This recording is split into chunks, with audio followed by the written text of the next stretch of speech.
Yun, good day mga ka-Let's Go. So, samahan niyo ulit ako sa ating bagong project. Project natin ngayon ay realism na monkey eating eagle. Our very own eagle, no?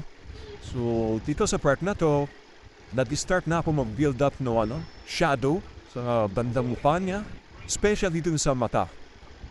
And then, ninagyan ko na rin ng texture, yung beak or yung tuka niya. So, yun. Tapos, meron din pala to ninagyan ko rin siya ng flood design sa lower part. And then, yun, syempre, meron 3 stars and a sun para kompleto talaga yung pagiging patriotic ni ma'am.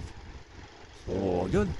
Mabilisin ko na lang konti. By the way, supply issues pala from Inkwas Tattoo Product Philippines. Especially yung bomb, na solid talaga. Laking tulong, especially sa ganitong project na realism. Iwas stain or mancha.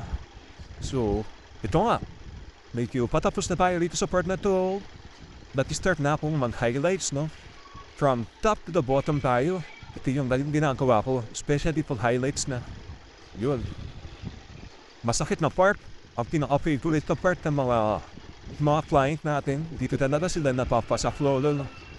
So, bubble soup natin no, from Inkwas.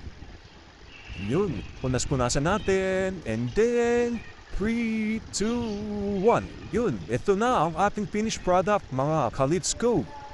Ang ating very own monkey eating eagle with flood design sa lower part.